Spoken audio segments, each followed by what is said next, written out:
ओम श्री परमात्मने नमः। श्रीमद्भगवद्गीता अथ गीताध्यानम्। ओम पार्थाय प्रतिबोधितां भगवता नारायणेन स्वयं व्यासेन ग्रथितां पुराणमुनिना मध्ये महाभारतम् अद्वैतामृतवर्षिणीं भगवतीम् अष्टादशाध्यायिनीम् अम्ब त्वामनुसन्दधामि भगवद्गीते भवद्वेषिणीम्। नमोऽस्तु ते व्यासविशालबुद्धे पुल्लारविन्दायतपत्रनेत्र येन त्वया भारततैलपूर्णः प्रज्वालितो ज्ञानमयप्रदीपः प्रपन्नपारिजाताय स्तोत्रवेत्रैकपाणये ज्ञानमुद्राय कृष्णाय गीतामृतदुहे नमः। वसुदेवसुतं देवं कंसचाणूरमर्दनं देवकी परमानन्दं कृष्णौ वन्दे जगद्गुरुं। भीष्मद्रोणतटा जयद्रथजला गान्धारनीलोत्पला शल्यग्राहवती कृपेण वहनी कर्णेन वेलाकुला अश्वत्थामविकर्णघोरमकरा दुर्योधनावर्तिनी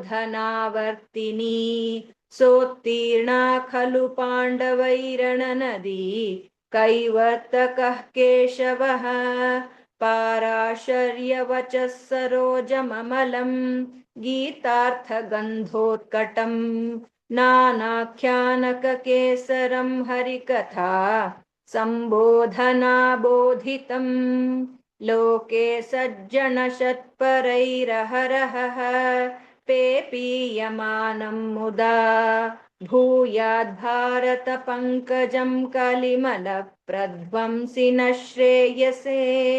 मूकं करोति वाचालं पङ्गुल्लङ्घयते गिरिं यत्कृपातमहौ वन्दे परमानन्दमाधवम्। गीताशास्त्रमिदं पुण्यं यः पठेत् प्रयतः पुमान् विष्णोः पदमवाप्नोति भयशोकादिवर्जितः। गीताध्ययनशीलस्य प्राणायामपरस्य च नैव सन्ति हि पापानि पूर्वजन्मकृतानि च। मलनिर्मोचनं पुंसां जलस्नानं दिने दिने सकृद्गीताम्भसि स्नानं संसारमलनाशनम्।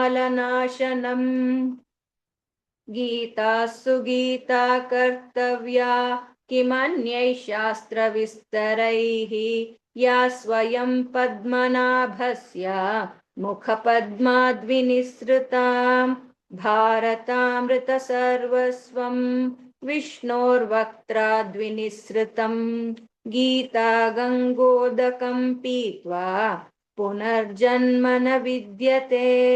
सर्वोपनिषदो गावः दोग्धा गोपालनन्दनः पार्थो वत्सः सुधीर्भोक्ता दुग्धं गीतामृतं महत्। एकं शास्त्रं देवकी पुत्रगीतं एको देवो देवकी पुत्र एव एको मन्त्रस्तस्य नामानि यानि कर्माप्येकन्तस्य देवस्य सेवा।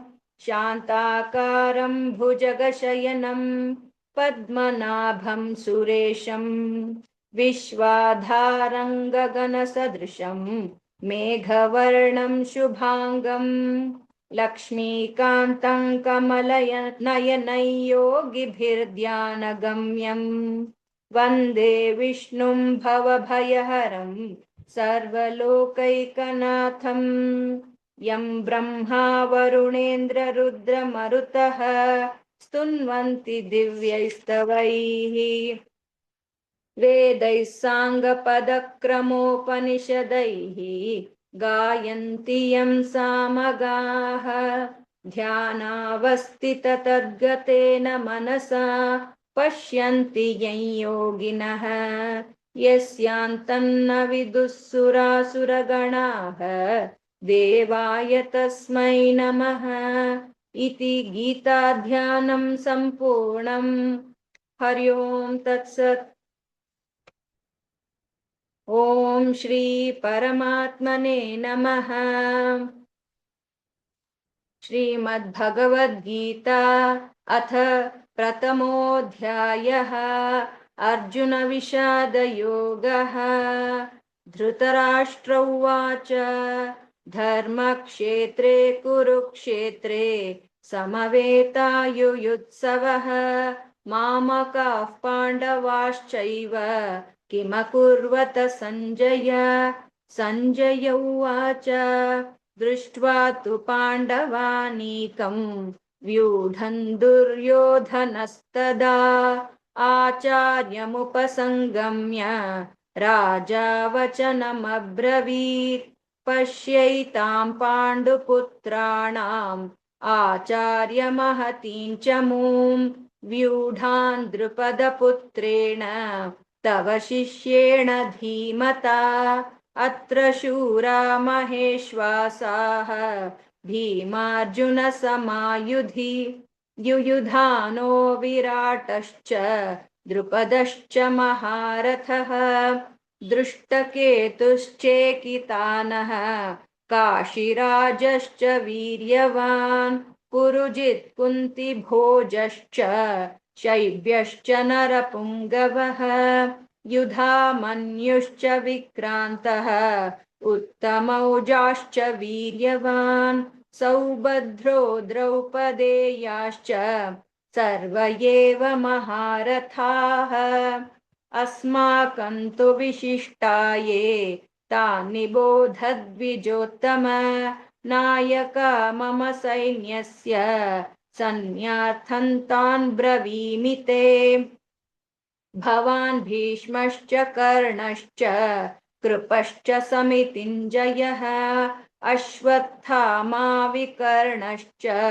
सौमदत्तिस्तथैव च अन्ये च बहवः शूराः मदर्थे त्यक्तजीविताः नानाशस्त्रप्रहरणाः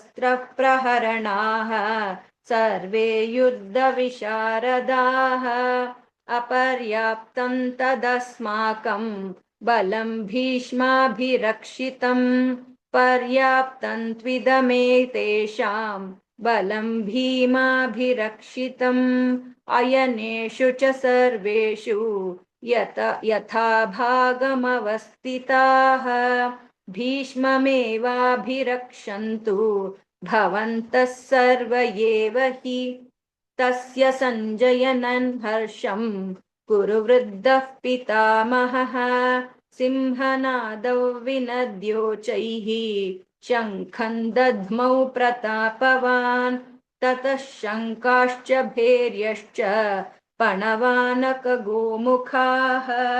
सहसैवाभ्यहन्यन्त सशब्दस्तु मुलोऽभवत् ततः श्वेतैर्हयैर्युक्ते महति स्यन्दने स्थितौ माधवः पाण्डवश्चैव दिव्यौ शङ्खौ प्रदध्मतु भ्रतुः पाञ्चजन्य हृषीकेशः देवदत्तं धनञ्जयः पौण्ड्रं दध्मौ महाशङ्खं भीमकर्मावृकोदरः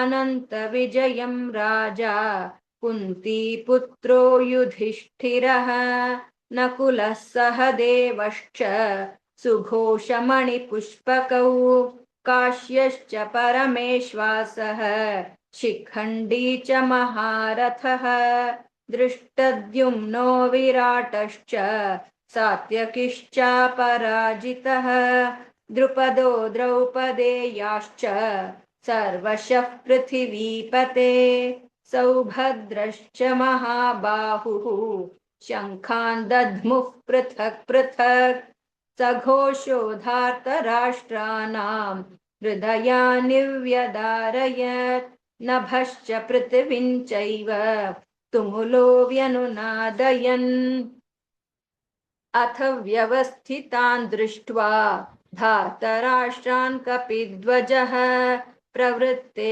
शस्त्रसम्पाते धनुरुद्यम्य पाण्डवः ऋषिकेशं तदा वाक्यम् इदमाह महीपते अर्जुन उवाच सेनयोरुभयोर्मध्ये रथं स्थापयमेच्युत यावदेतान् निरीक्षेऽहं योद्धुकामानवस्थितान् कैर्मया सह योद्धव्यम् अस्मिन् रणसमुद्यमे योत्स्यमानामवेक्षेऽहं यतेऽत्र समागताः धातराष्ट्रस्य दुर्बुद्धेः युद्धे प्रियचिकीर्षवः सञ्जय उवाच एवमुक्तो हृषीकेशः गुडाकेशेन भारत सेनयोरुभयोर्मध्ये स्थापयित्वा रथोत्तमम् भीष्मद्रोणप्रमुखतः सर्वेषां च महीक्षिताम् उवाच पार्थ पश्यैतान् समवेतान् कुरूनिति तत्र पश्यन् स्थितान् पार्थः पितॄनत पितामहान् आचार्यान् मातुलान् भ्रातॄन् पुत्रान् पौत्रान् सखींस्तथा श्वशुरान् सुहृदश्चैव सेनयोरुभयोरपि तान् समीक्ष्य स कौन्तेयः सर्वान् बन्धूनवस्थितान् कृपया परयाविष्टः विषीदन्निदमब्रवीत् अर्जुन उवाच दृष्ट्वेमं स्वजनं कृष्ण युयुत्सुं समुपस्थितं सीदन्ति मम गात्राणि मुखं च परिशुष्यति वेपथुश्च शरीरे मे रोमहर्षश्च जायते गाण्डीवं स्रंसते हस्तात् त्वक्चैव परिदह्यते न च शक्नोम्यवस्थातुं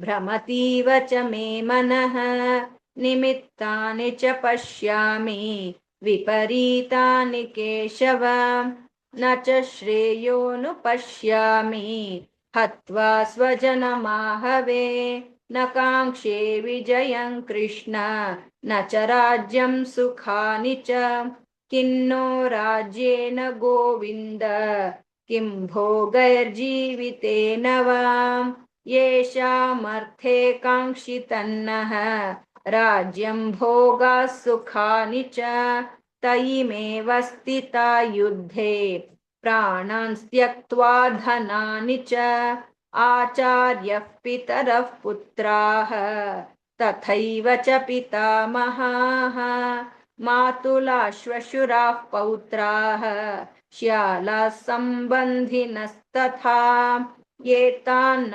हन्तुमिच्छामि घ्नतोऽपि मधुसूदन अपि त्रैलोक्यराज्यस्य हेतोः किन्नु मही कृते निहत्य धार्तराष्ट्रान्नः का प्रीतिः स्यात् जनार्दन पापमेवाश्रयेदस्मान् हत्वैनातात्ततायिनः तस्मान्नार्हा वयं हन्तुं धार्तराष्ट्रान् सबान्धवान् स्वजनं हि कथं हत्वा सुखिनः स्याम माधव यद्यप्येतेन पश्यन्ति लोभोपहत चेतसः कुलक्षयकृतं दोषं मित्रद्रोहे च पातकम् कुलक्षयकृतं दोषं मित्रद्रोहे च पातकम्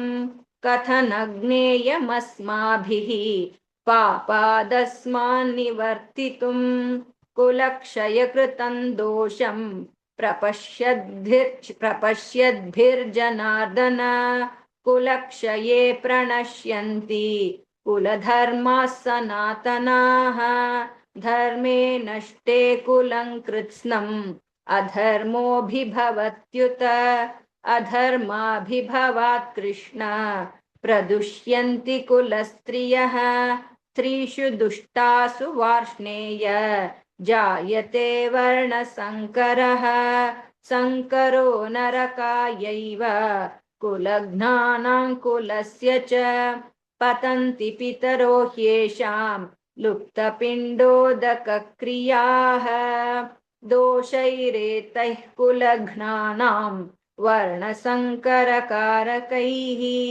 उत्साद्यन्ते जातिधर्माः कुलधर्माश्च शाश्वताः उत्सन्नकुलधर्माणां मनुष्याणां जनार्दन नरके नियतौ वासः भवतीत्यनुशुश्रुम अहो बत महत्पापं कर्तुव्यवसिता वयं यद्राज्यसुखलोभेन हन्तुं स्वजनं मुद्यताः यदि मामप्रतीकारम् अशस्त्रं शस्त्रपाणयः धार्तराष्ट्रारणे हन्युः तन्मे क्षेमतरं भवेत् सञ्जय उवाच एवमुक्त्वार्जुनः सङ्ख्ये रथोपस्थ उपाविशत् विसृज्य सशरं चापं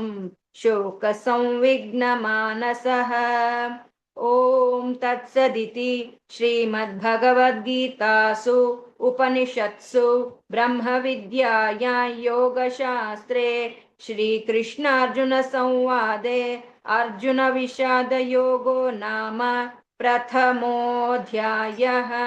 हरि ओं तत्सत्। ॐ श्री परमात्मने नमः। श्रीमद्भगवद्गीता अथ द्वितीयोऽध्यायः सांख्ययोगः। सञ्जय उवाच तन्तथा कृपयाविष्टम् अश्रुपूर्णाकुलेक्षणं विषीदन्तमिदौ वाक्यम् उवाच मधुसूदनः।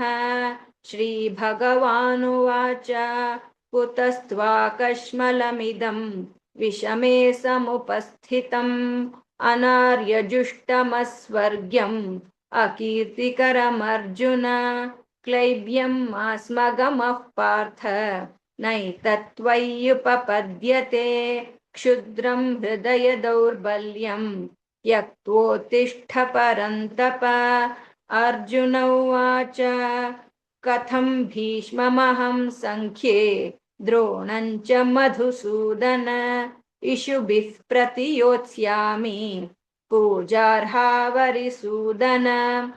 गुरून् हत्वा हि महानुभावान् श्रेयो भोक्तुं भैक्ष्यमपीह लोके हत्वार्थकामांस्तु गुरूनिहैव भुञ्जीय भोगान् रुधिरप्रदिग्धान् न चैतद्विद्मः कतरन्नो गरीयः यद्वा जयेम यदि वा नो जयेयुः यानेव हत्वा न जिजीविषामः ते स्थिताः प्रमुखे धार्तराष्ट्राः कार्पण्यदोषोपहत स्वभावः पृच्छामि त्वां धर्मसम्मूढचेताः यच्छ्रेयस्यान्निश्चितं ब्रूहि तन्मे शिष्यस्तेऽहं शाधि मां त्वां प्रपन्नम् न हि प्रपश्यामि ममापनुद्यात्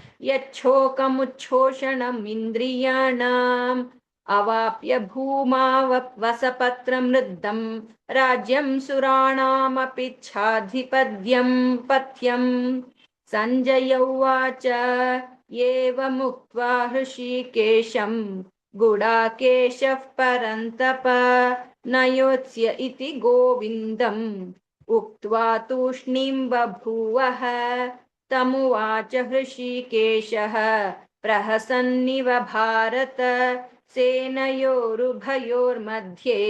विषीदन्तमिदौ वचः श्रीभगवानुवाच अशोच्यानन्वशोचस्त्वं प्रज्ञावादांश्च भाषसे गतासु न गतासूंश्च नानुशोचन्ति पण्डिताः न त्वेवाहं जातु नासं न त्वन्नेमे जनाधिपाः न चैव न भविष्यामः सर्वे वयतमः परम् देहिनोऽस्मिन् यथा देहे कौमार्यै यौवनञ्जरा तथा देहान्तरप्राप्तिः धीरस्तत्र न मुह्यति मात्रा स्पर्शास्तु कौन्तेय शीतोष्णसुखदुःखदाः आगमापायिनो नित्याः तां स्थितिक्ष्यस्व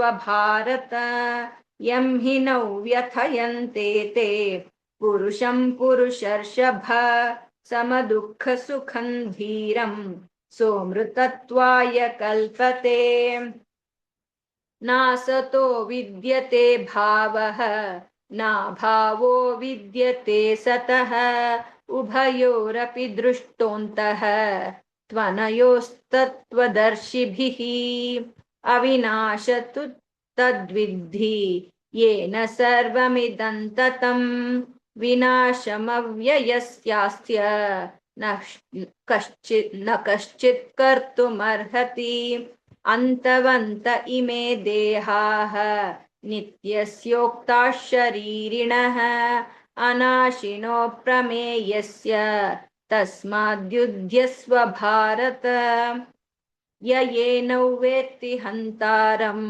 यश्चैनं मन्यते हतम् उभौ तौ न विजानीतः नायं हन्ति न हन्यते न जायते म्रियते वा कदाचित् नायं भूत्वा भविता वा न भूयः अजो नित्यः शाश्वतोऽयं पुराणः न हन्यते हन्यमाने शरीरे वेदाविनाशिनन्नित्यम् य येनमजमव्ययं कथं स पुरुषः पार्थ कङ्घातयति हन्तिकम् वासांसि जीर्णानि यथा विहाय नवानि गृह्णानि नरोपराणि तथा शरीराणि विहाय जीर्णान्यन्यानि संयाति नवानि देहे नैनं छिन्दन्ति शस्त्राणि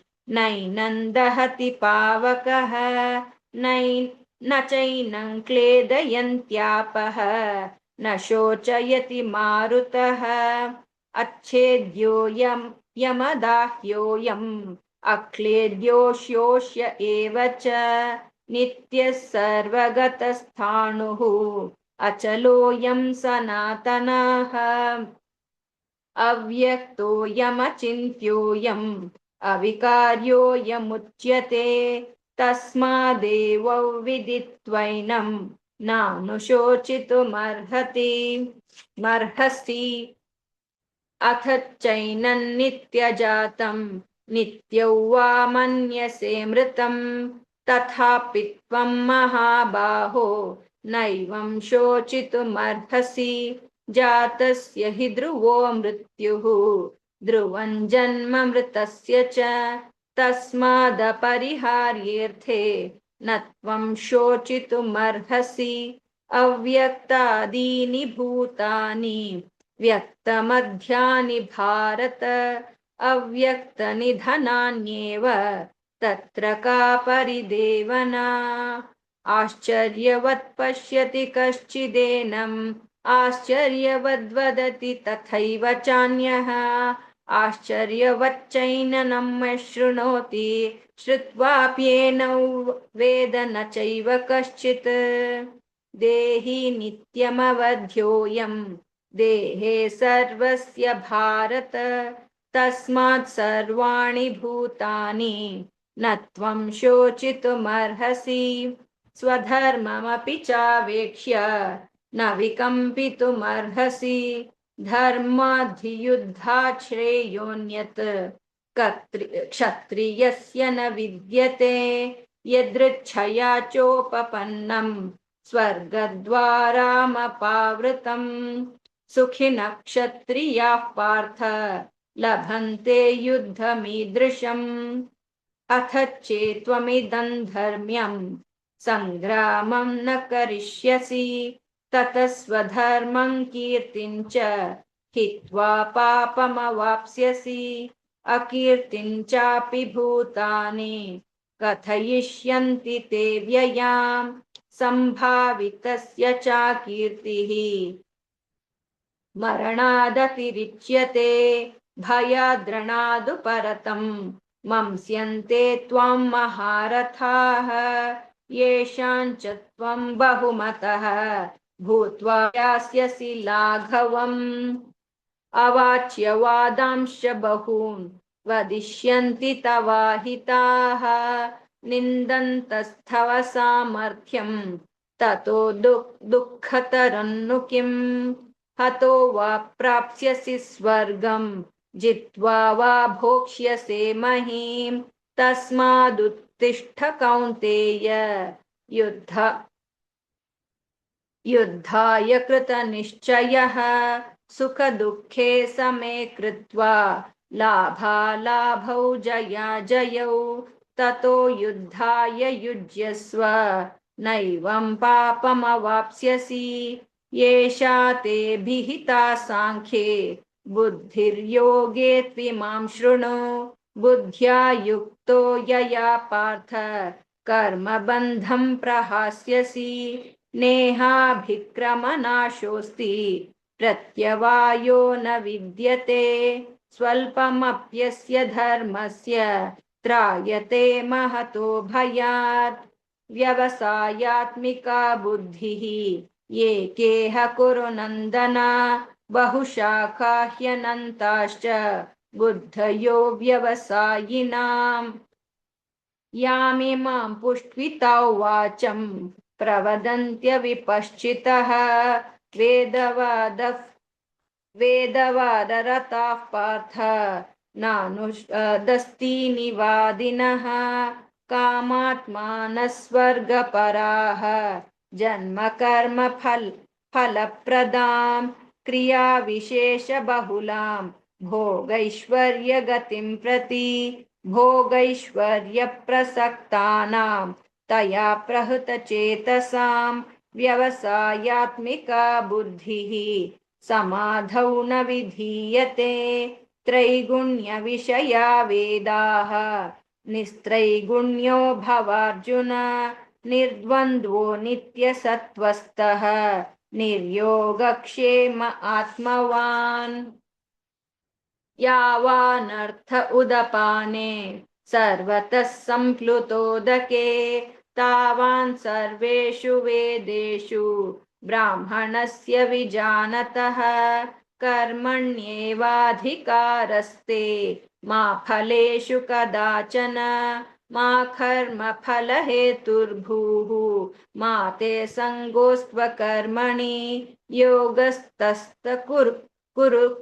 योगस्त कुरु कर्माणि सङ्गं त्यक्त्वा धनञ्जय सिद्ध्यसिद्ध्योः समो भूत्वा समं त्वं योग उच्यते दूरेण ह्यवरं कर्म बुद्धियोगात् धनञ्जय बुद्धौ शरणमन्विच्छ कृपणाः फलहेतवः बुद्धियुक्तो जहातीह उभे सुकृतदुष्कृते तस्माद्योगाय युज्यस्व योगः कर्म सुकौशलम् कर्मजं बुद्धियुक्ता हि फलं त्यक्त्वा मनीषिणः जन्मबन्धविनिर्मुक्ताः पदं गच्छन्त्यनामयम् यदा ते मोहकलिलं बुद्धिर्व्यतितरिष्यति तदा गन्तासि निर्वेदं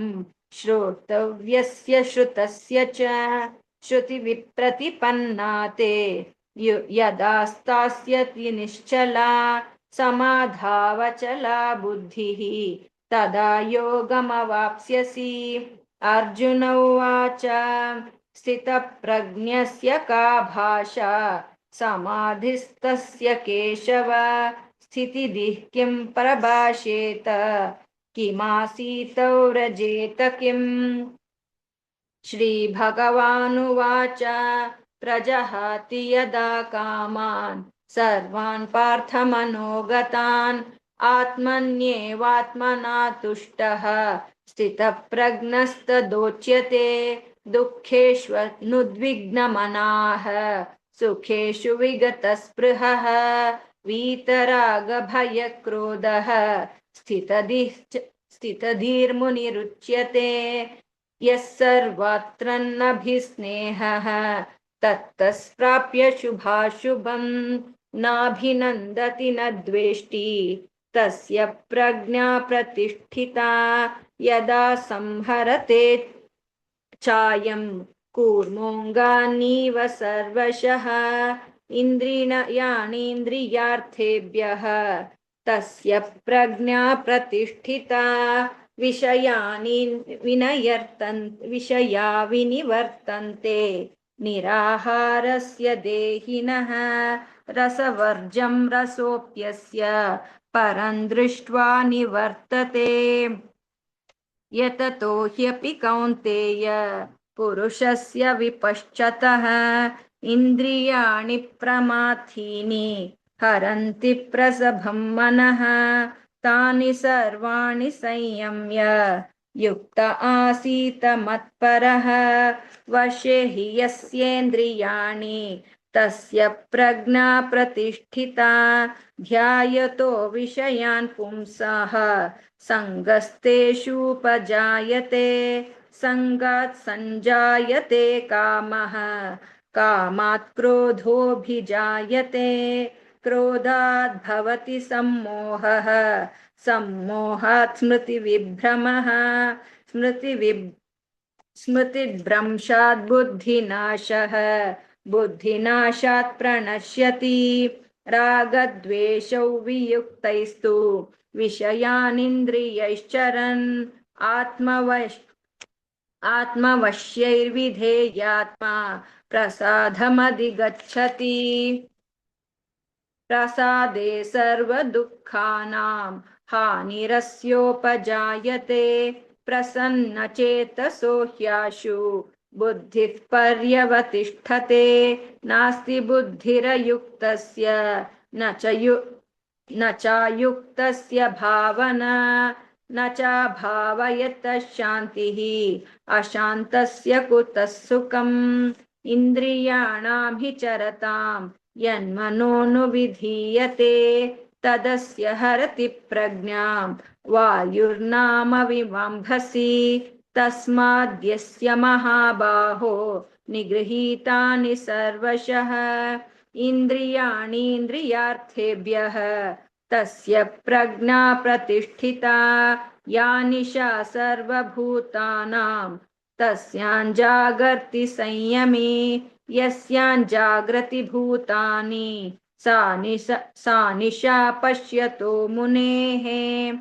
आपूर्यमाणमचलप्रतिष्ठं समुद्रमापः प्रविशन्ति यद्वत् तद्वत् कामायं प्रविशन्ति सर्वे स शान्तिमाप्नोति न कामकामी। विहाय कामान् यः सर्वान् पुमांश्चरति निःस्पृहः निर्ममो निरहङ्कारः स शान्तिमधिगच्छति।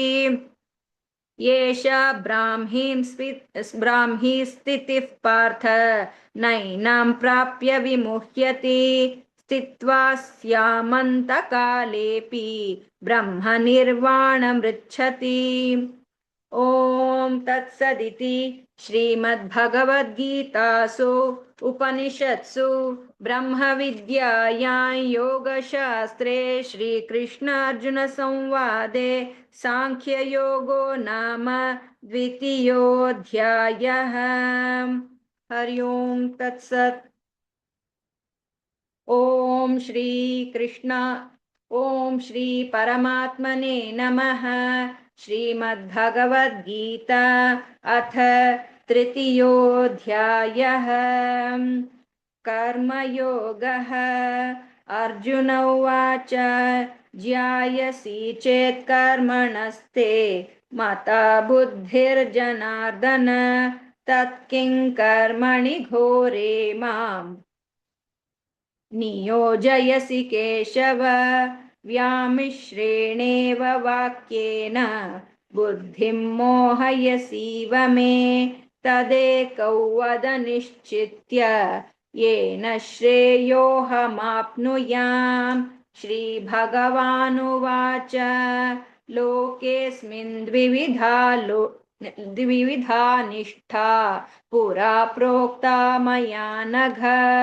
ज्ञानयोगेन साङ्ख्यानां कर्मयोगेन योगिनाम्। न कर्मणामनारम्भात् नैष्कर्म्यं पुरुषोऽश्नुते न च सन्न्यसनादेव सिद्धिं समधिगच्छति। न हि कश्चित् क्षणमपि जातु तिष्ठत्य कर्मकृत् कार्यते ह्यवशः कर्म सर्वशः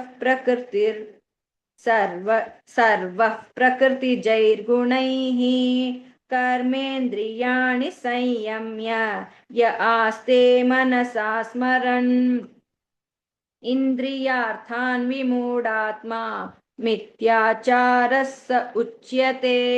यस्त्विन्द्रियाणि मनसा नियम्यारभतेऽर्जुन कर्मेन्द्रियैः कर्मयोगम्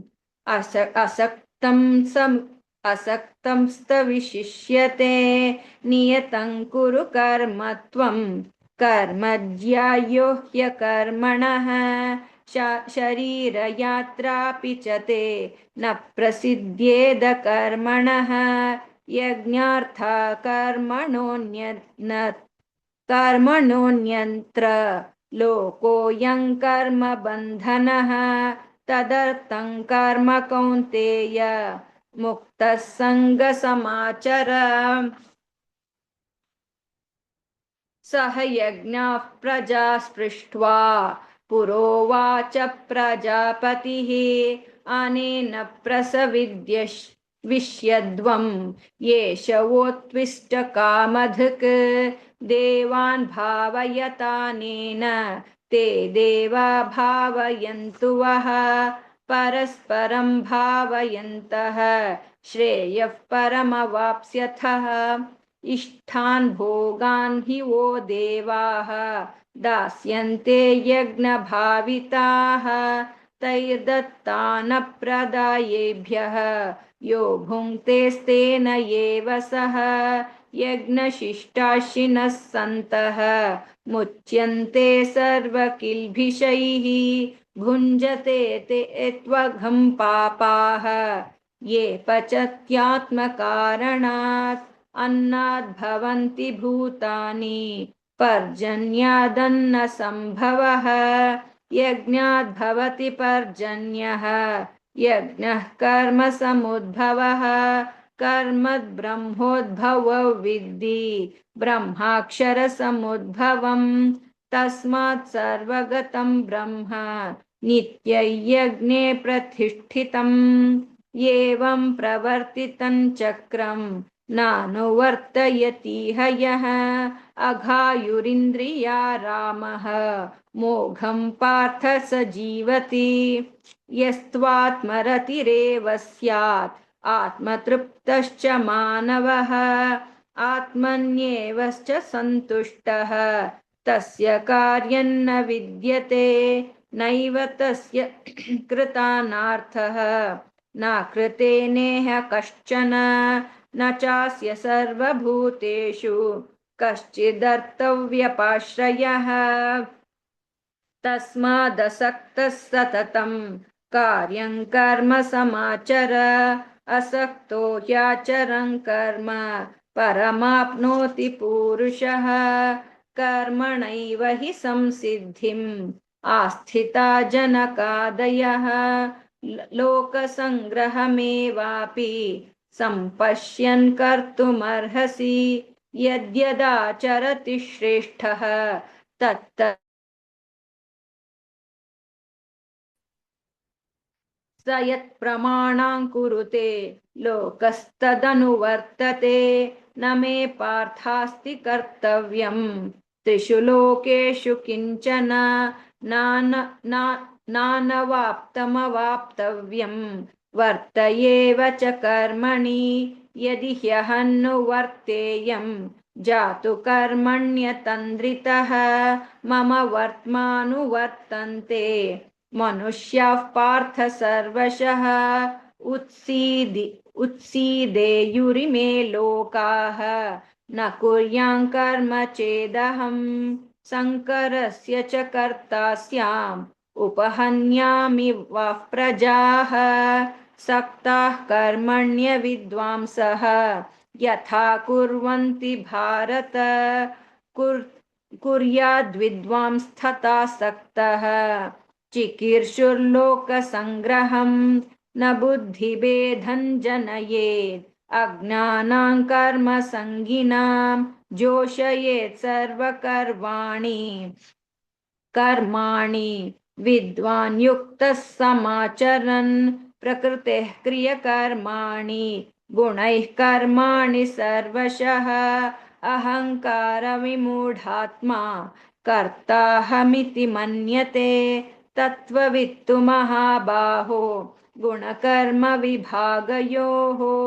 गुणागुणेषु वर्तन्ते इति मत्वा न सज्जते प्रकृते गुणसम्मूढाः सज्जन्ते गुणकर्मसु तान् कृत्स्नविदो मन्दान् कृत्स्नविन्न विचालयेत्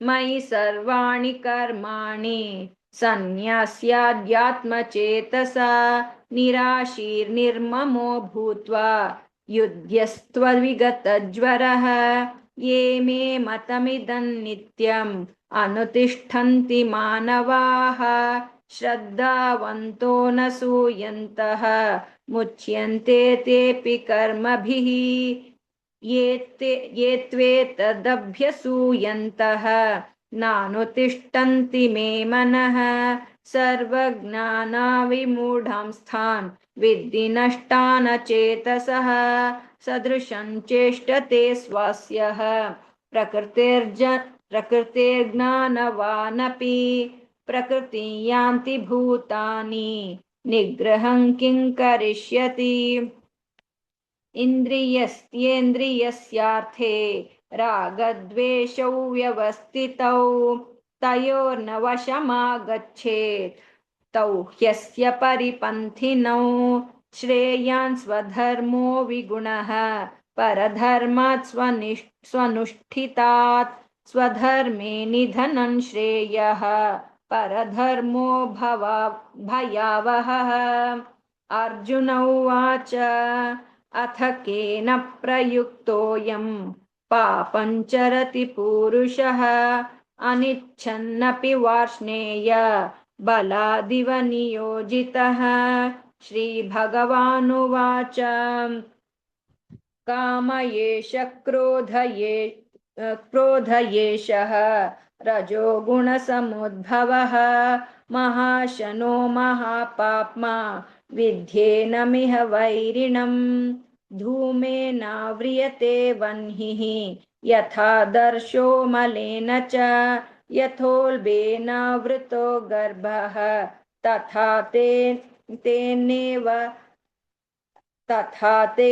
तेनेदमावृतम् आवृतं ज्ञानमेतेन ज्ञानिनो नित्यवैरिणा कामरूपेण कौन्तेय दुष्पूरेणानलेन च इन्द्रियाणि मनोबुद्धिः अस्याधिष्ठानमुच्यते एतैर्विमोहयत्येषं ज्ञानमावृत्य देहिनम् तस्मात् त्वमिन्द्रियाण्यादौ नियम्य भरतर्षभ पाप्मानं प्रजहिह्येनं ज्ञानविज्ञाननाशनम् इन्द्रियाणि पराण्याहुः इन्द्रियेभ्यः परं मनः मनसस्तु परा बुद्धिः यो बुद्धेः परतस्तु सः एवं बुद्धेः परं बुद्ध्वा संस्तभ्यात्मानमात्मना जहि शत्रुं महाबाहु कामरूपं दुरासदम्। ॐ तत्सदिति श्रीमद्भगवद्गीतासु उपनिषत्सु ब्रह्मविद्यायां योगशास्त्रे श्रीकृष्णार्जुनसंवादे कर्मयोगो नाम तृतीयोऽध्यायः। हरि ओं तत्सत्। ॐ श्री परमात्मने नमः।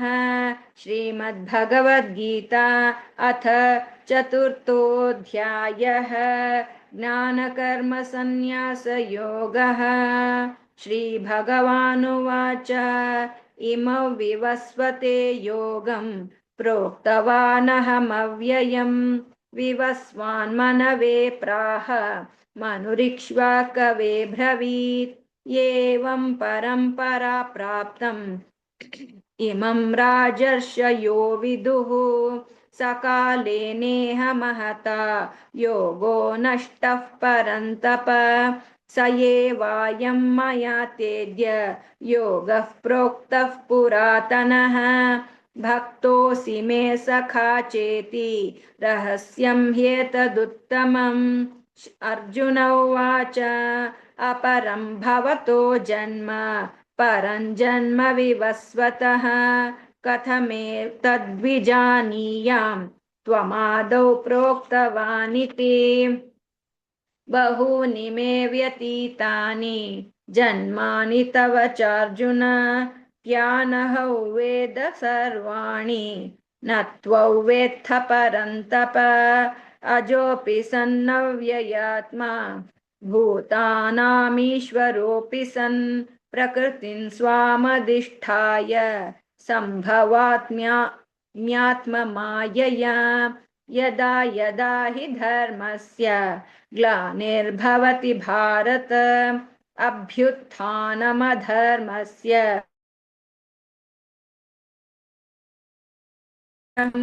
परित्राणाय साधूनां विनाशाय च दुष्कृतां धर्म संस्थापनार्थाय संभवामि युगे युगे जन्म कर्म च मे दिव्यम् एवं यो वेत्ति तत्त्वतः त्यक्त्वा देहं पुनर्जन्म नैति मामेति सोऽर्जुन। वीतरागभयक्रोधाः मन्मया मामुपाश्रिताः बहवो ज्ञानतपसा पूता मद्भावमागताः ये यथा मां प्रपद्यन्ते तांस्तथैव भजाम्यहम्। मम वर्त्मानुवर्तन्ते मनुष्याः पार्थ सर्वशः कांक्षतः कर्मणां सिद्धिम् यजन्त इह देवताः क्षिप्रं हि मानुषे लोके सिद्धिर्भवति कर्मजा चातुर्वर्ण्यं मया स्पृष्टं गुणकर्म विभागशः तस्य कर्तारमपि मां विद्य कर्तारमव्ययम्। न मां कर्माणि लिम्पन्ति न मे कर्मफले स्पृहा इति मायोऽभिजानाति न कर्मभिर्न सभ्यते। एवं ज्ञात्वा कृतं कर्म पूर्वैरपि मुमुक्षुभिः कुरु कर्मैव तस्मात् त्वं पूर्वैः पूर्वतरं कृतं किं कर्म किमकर्मेति कवयोऽप्यत्र मोहिताः तत्ते कर्म प्रवक्ष्यामि यज्ञात्वा मोक्ष्यसे शुभात् कर्मणो ह्यपि बोद्धव्यं च विकर्मणः अकर्मणश्च बोद्धव्यं गहना कर्मणो गतिः। कर्मण्यः कर्म यः पश्ये अकर्मणि च कर्म यः स बुद्धिमान् मनुष्येषु स युक्तः कृत्स्न कर्म कृत् यस्य सर्वे समारम्भा कामसङ्कल्पवर्जिताः ज्ञानाग्निदग्धकर्माणं तमाहुः पण्डितं बुधाः त्यक्त्वा कर्मफलासङ्गं नित्यतृप्तो निराश्रयः कर्मण्य कर्मण्यभिप्रवृत्तोऽपि नैव किञ्चित् करोति सः निराशीर्यत चित्तात्मा त्यक्त सर्वपरिग्रह शारीरं केवलं कर्म कुर्वन्नाप्नोति किल्बिषम् यदृच्छालाभसन्तुष्टः द्वन्द्वातीतो विमत्सरः समसिद्धावसिद्धौ च कृत्वापि न निबध्यते गतः सङ्गस्य मुक्तस्य ज्ञानावस्थितचेतसः यज्ञायाचरतः कर्म समग्रं प्रविलीयते ब्रह्मार्पणं ब्रह्महविः ब्रह्माग्नौ ब्रह्मणाहुतं ब्रह्मैव तेन गन्तव्यं ब्रह्मकर्म समाधिना दैवमेवापरे यज्ञं योगिनः पर्युपासते ब्रह्माज्ञावपरे यज्ञं यज्ञेनैवोपजुह्वति श्रोत्रादीनीन्द्रियाण्यन्ये संयमाग्निषु जुह्वति शब्दादीन् विषयानन्ये इन्द्रियाग्निषु जुह्वति सर्वाणीन्द्रियकर्माणि प्राणकर्माणि चापरे आत्मसंयमयोगाग्नौ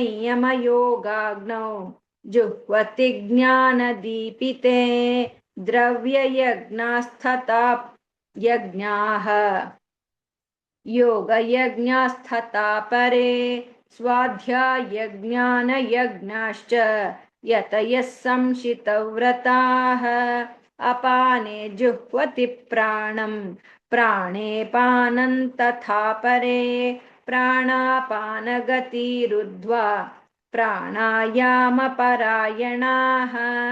अपरे नियताहाराः प्राणान् प्राणेषु जुह्वति सर्वेऽप्येते यज्ञविदः यज्ञक्षपितकल्मषाः यज्ञशिष्टामृतभुजः यान्ति ब्रह्म सनातनम् नायल्लोकोऽस्त्ययज्ञस्य कुतोऽन्यः कुरु सत्तम एवं बहुविधा यज्ञाः वितता ब्रह्मणो मुखे कर्मजान् विद्धितान् सर्वान् एवं ज्ञात्वा विमोक्ष्यसे श्रेयान् द्रव्यमयाद्यज्ञात् ज्ञानयज्ञः परन्तप सर्वं कर्माखिलं पार्थ ज्ञाने परिसमाप्यते तद्विद्धि प्रणिपातेन परिप्रश्नेन सेवया उपदेक्ष्यन्ति ते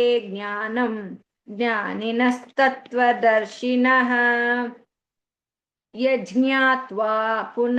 यज्ञात्वा न पुनर्मोहं एवं यास्यसि पाण्डव येन भूतान्यशेषेण द्रक्ष्यस्त्यात्मन्यथो मयि अपि चेदसि पापेभ्यः सर्वेभ्यः पापकृत्तमः सर्वं ज्ञानप्लवेनैव वृजिनं सन्तरिष्यसि यथैधांसि समिद्धोऽग्निः भस्मसात् कुरुतेऽर्जुन ज्ञानाग्निः सर्वकर्माणि भस्मसात् कुरुते तथा न हि ज्ञानेन सदृशं पवित्रमिह विद्यते तत्स्वयं योगसंसिद्धः कालेनात्मनि विन्दति श्रद्धावाल्लभते ज्ञानं तत्परः संयतेन्द्रियः ज्ञानल्लब्ध्वा परां शान्तिम् अचिरेणाधिगच्छति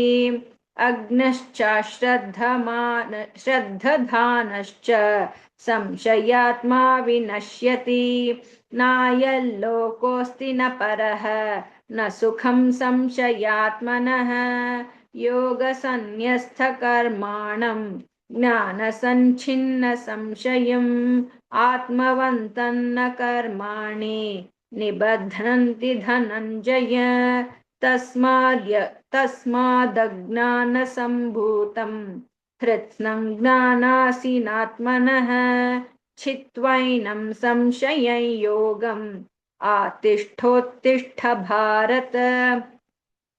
ॐ तत्सदिति श्रीमद्भगवद्गीतासु उपनिषत्सु ब्रह्मविद्यायां योगशास्त्रे श्रीकृष्णार्जुनसंवादे ज्ञानकर्मसन्न्यासयोगो नाम चतुर्थोऽध्यायः। हरि ओं तत्सत्। ओम श्री परमात्मने नमः।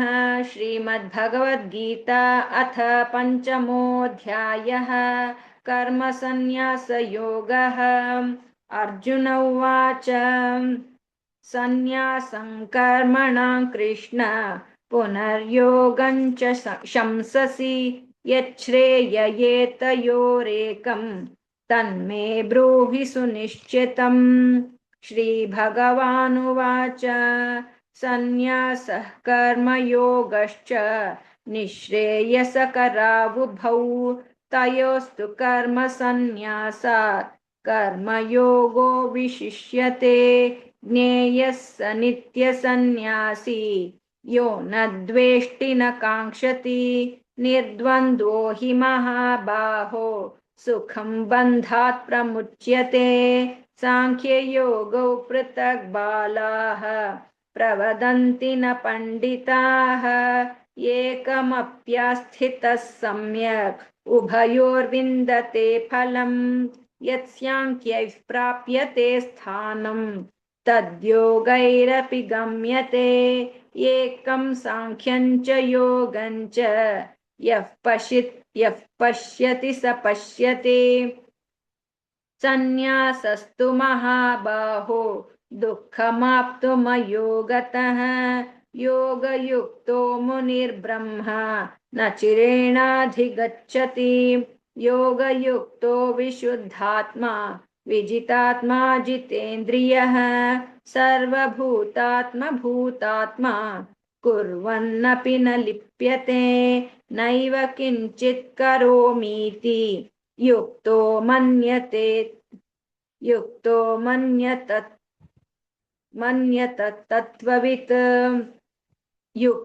मन्येत तत्त्ववित् पश्यन् शृण्वन् स्पृशन् जिघ्रन् अश्नन् गच्छन् स्वपन् श्वसन् प्रलपन् विसृजन् गृह्णन् उन्मिषन् निमिषन्नपि इन्द्रियाणीन्द्रियार्थेषु वर्तन्त इति धारयन् ब्रह्मण्याध्याय कर्माणि सङ्गं त्यक्त्वा करोति यः लिप्यते न स पापेन पद्मपत्रमिवाम्भसा कायेन मनसा केवलैरिन्द्रियैरपि योगिनः कर्म कुर्वन्ति सङ्गं त्यक्त्वात्मशुद्धये। युक्तः कर्मफलं त्यक्त्वा शान्तिमाप्नोति नैष्टिकीम् अयुक्तः कामकारेण फले सक्तो निबध्यते सर्वकर्माणि मनसा सन्न्यस्यास्ते सुखौ वशी नवद्वारे पुरे देहि नैव कुर्वन्न कारयन् न कर्तृत्वं न कर्माणि लोकस्य सृजति प्रभुः न कर्मफलसंयोगं सम्भावस्तु प्रवर्तते स्वभावस्तु प्रवर्तते न दत्ते कस्यचित् पापं न चैव सकृतौ विभुः अज्ञानेनावृतं ज्ञानं तेन मुह्यन्ति जन्तवः ज्ञानेन तु तदज्ञानं येषान्नाशितमात्मनः तेषामादित्यवज्ज्ञानं न प्रकाशयति तत्परः तद्बुद्धयस्तदात्मानं तन्निष्ठास्तत्परायणाः गच्छन्त्य पुनरावृत्तिं ज्ञाननिर्धूतकल्मषाः विद्याविनयसम्पन्ने ब्राह्मणे गविहस्तिनि शुनिश्चैव श्वपाके च पण्डिताः समदर्शिनः इहैव तैर्जितः सर्गः येषां साम्ये स्थितिं मनः निर्दोषं हि समं ब्रह्म तस्माद् ब्रह्मणि ते स्थिताः न प्रहृष्येत् प्रियं प्राप्य नोद्विजेत् प्राप्य चाप्रियं स्थिरबुद्धिरसम्मूढः ब्रह्मविद् ब्रह्मणि स्थितः बाह्यस्पर्शेष्वसक्तात्मा विन्दन्त्यात्मनि यत्सुखं स ब्रह्मयोगयुक्तानां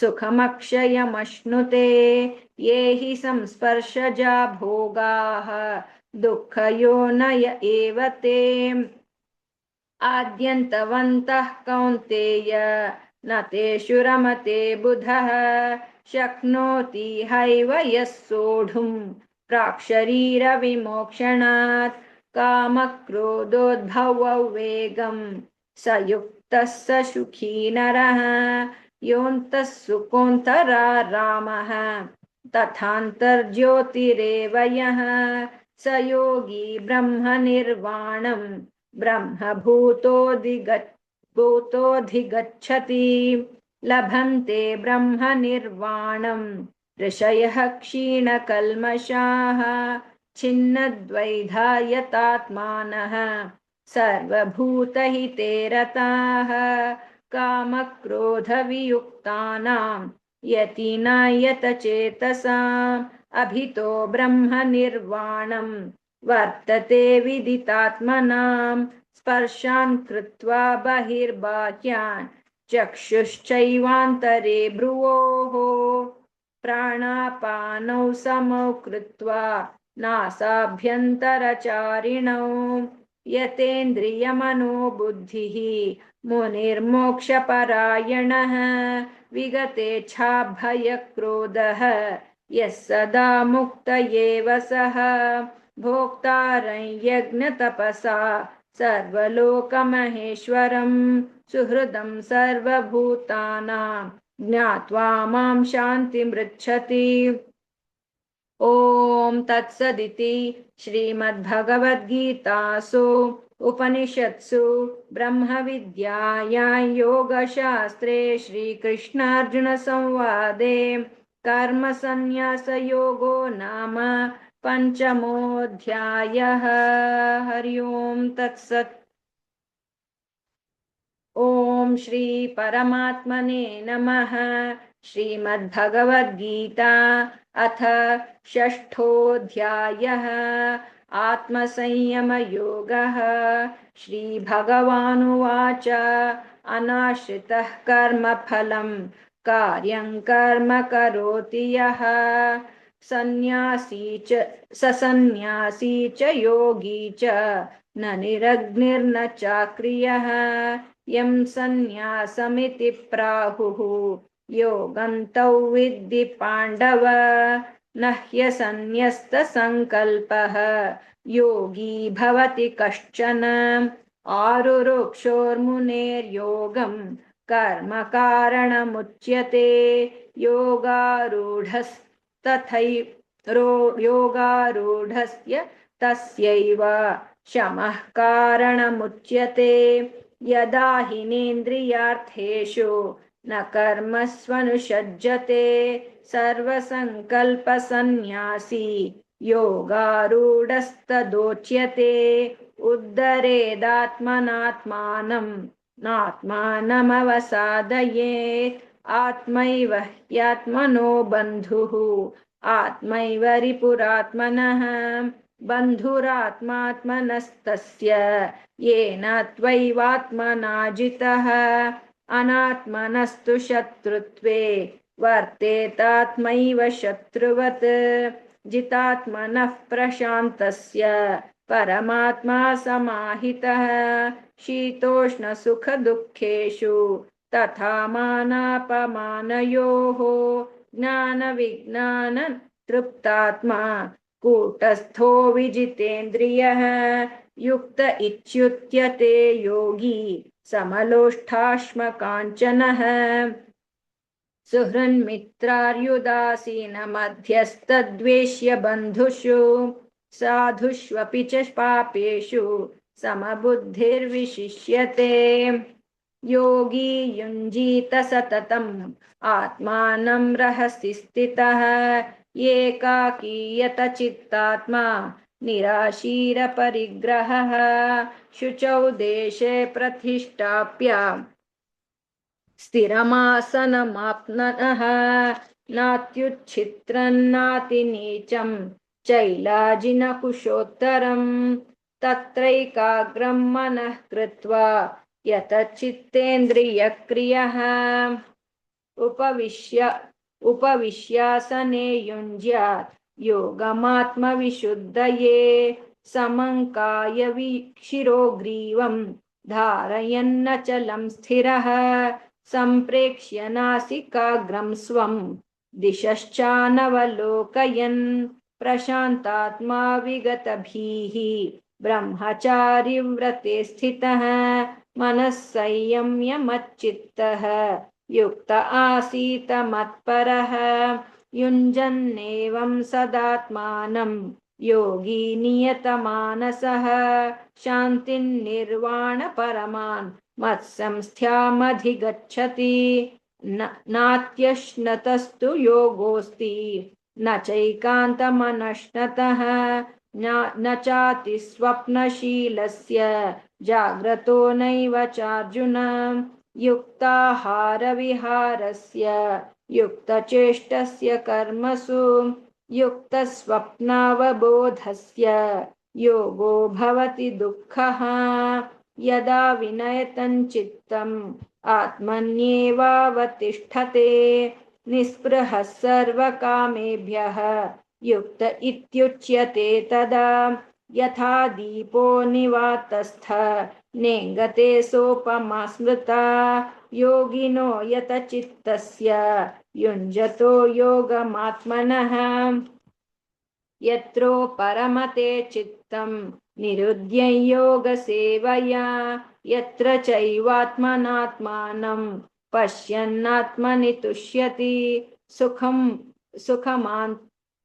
सुखमात्यन्तिकं यत्तत् बुद्धिर्ग्राहमतीन्द्रियं वेत्ति यत्र न चैवायं स्थितश्चलति तत्त्वतः यल्लब्ध्वा चापरल्लाभं मन्यते नाधिकं ततः यस्मिन् स्थितो न दुःखेन गुरुणापि विचाल्यते तद्विद्या दुःखसंयोगवियोगयोगसंज्ञितम् सनिश्चयेन योक्तव्यः योगो निर्विण्णचेतसा संकल्पप्रभवान् कामान् त्यक्तान् सर्वान् शेषतः मनसैवेन्द्रियग्रामं विनियम्य समन्ततः शनैः शनैरुपरमेत् बुद्ध्या धृतिगृहीतया आत्मसंस्थं मनः कृत्वा न किञ्चिदपि चिन्तयेत् यतो यतो निश्चरति मनश्चञ्चलमस्थिरम् ततस्ततो नियम्यैत आत्मन्येव वशन्नयेत् प्रशान्तमनसं ह्येनं योगिनं सुखमुत्तमम् उपैति शान्तरजसं ब्रह्मभूतमकल्मषम् युञ्जन्नेवं सदात्मानं योगी विगतकल्मषः सुखेन ब्रह्म संस्पर्शम् अत्यन्तं सुखमश्नुते सर्वभूतस्थमात्मानं सर्वभूतानि चात्मनि ईक्षते योगयुक्तात्मा सर्वत्र समदर्शनः यो मां पश्यति सर्वत्र सर्वं च मयि पश्यति तस्याहं न प्रणश्यामि स च मे न प्रणश्यति सर्वभूतस्थितं यो मां भजत्येकत्वमास्थितः सर्वथा वर्तमानोऽपि स योगी मयि वर्तते आत्मौपम्येन सर्वत्र समं पश्यति योऽर्जुन सुखौ वा यदि वा दुःखं स योगी परमो मतः अर्जुन उवाच योऽयं योगस्त्वया प्रोक्तः साम्येन मधुसूदन एतस्याहं न पश्यामि चञ्चलत्वात् स्थितिं स्थिरां चञ्चलं हि मनः कृष्ण प्रमाथि बलवदृढं तस्याहं निग्रहं मन्ये वायोरिव सुदुष्करं श्रीभगवानुवाच असंशयं महाबाहो मनो दुर्निग्रहे चलम् अभ्यासेन तु कौन्तेय वैराग्येण च गृह्यते असंयतात्मना योगः दुष्प्राप इति मे मतिः वश्यात्मना तु यतता शक्यो वाप्तु शक्यो वाप्तुमुपायतः अर्जुन उवाच अयति श्रद्धयोपेतः योगाच्चरितमानसः अप्राप्य योगसंसिद्धिं कां गतिं कृष्ण गच्छति कच्चिन्नो भयविभ्रष्टः छिन्नाभ्रमिव नश्यति अप्रतिष्ठो महाबाहो विमूढो ब्रह्मणः पथि एतन्मे संशयं कृष्ण छेत्तुमर्हस्य शेषतः त्वदन्यः संशयस्यास्य छेत्तान्न ह्युपपद्यते श्रीभगवानुवाच पार्थ नैवेह नामुत्र विनाशस्तस्य विद्यते न हि कल्याणकृत् कश्चित् दुर्गतिं तात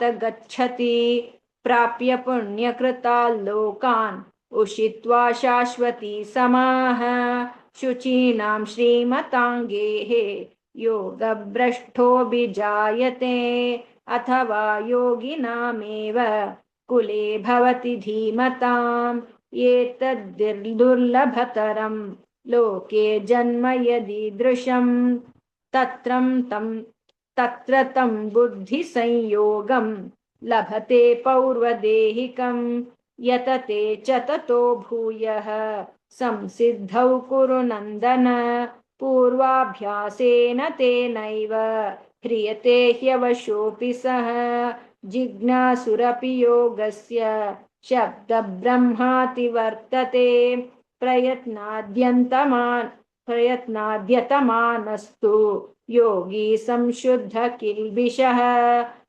अनेकजन्म संसिद्धः ततो याति पराङ्गतिं तपस्विभ्योऽधिको योगी ज्ञानिभ्योऽपि मतोऽधिकः कर्मिभ्यश्चाधिको योगी तस्माद्योगी भवार्जुन योगिनानपि सर्वेषां मद्गतेनान्तरात्मना श्रद्धावान् भजते यो मां समे युक्ततमो मतः ॐ तत्सदिति श्रीमद्भगवद्गीतासु उपनिषत्सु ब्रह्मविद्यायां योगशास्त्रे श्रीकृष्णार्जुनसंवादे आत्मसंयमयोगो नाम षष्ठोऽध्यायः। ॐ श्रीकृष्णार्पणमस्तु।